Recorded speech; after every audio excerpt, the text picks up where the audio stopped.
Down with the liars, Khamenei must step down.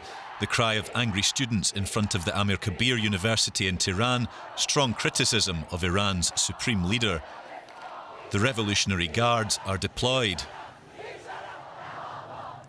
Leave us alone at last, the crowd chants. But the guards don't comply. Tear gas is used to disperse the protesters. Earlier, Iran's military commander-in-chief had tried to quell ill feeling. The tragedy had left him inconsolable, Khamenei said.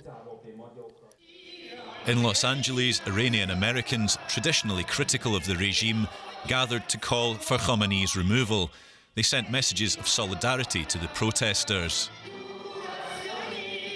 We will do everything we can to stand with you and be with you and to bring international support behind you so that the Iranian regime will be overthrown in 2020. The US president, too, offered protesters his backing, even tweeting in Farsi that the world is watching. With people on the streets in cities across Iran and calls for new mass demonstrations on Sunday, all eyes will be on the regime's reaction.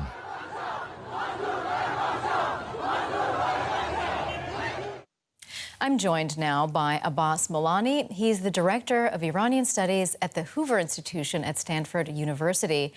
Professor Molani, thank you for joining our program.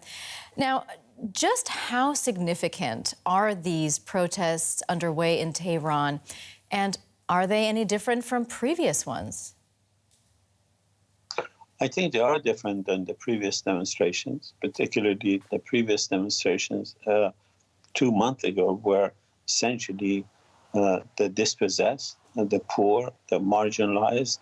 These are the elite of the Iranian society, and they are objecting to the death of many of the Iranians in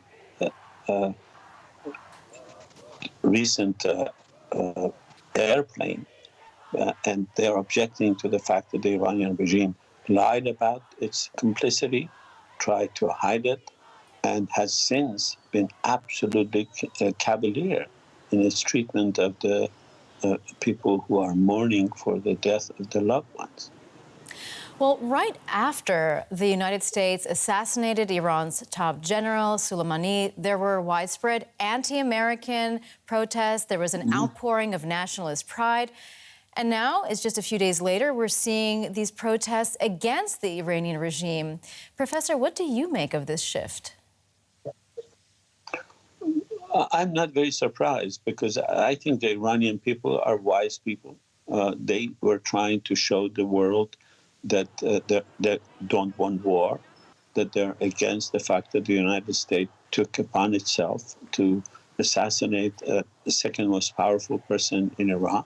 But at the same time, they're against this regime for its corruption, for its incompetence, and for the way it treats Iranian people, for the fact that they lie, for the fact that they try to hide their complicity in this truly remarkable event. And the two are contradictory, but at the same time, they're part of the same complex Iranian response to a very complicated situation that we have in Iran today.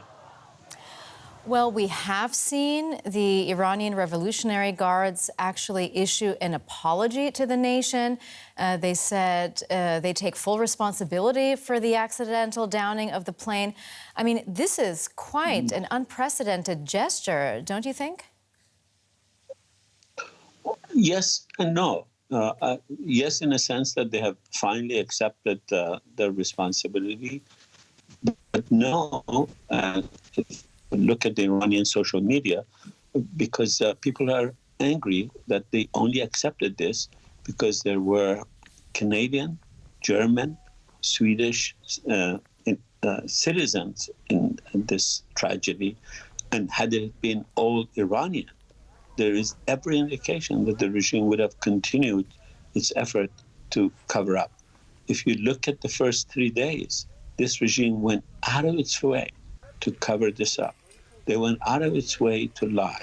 If you read the reports that have just come out from the Ukrainian officials, the regime tried as the Ukrainian team arrived in Iran to lie about every aspect of this. These things are known in Iran, and they make the Iranian people angry. All right, Professor Abbas Milani, we thank you very much indeed for being on our program.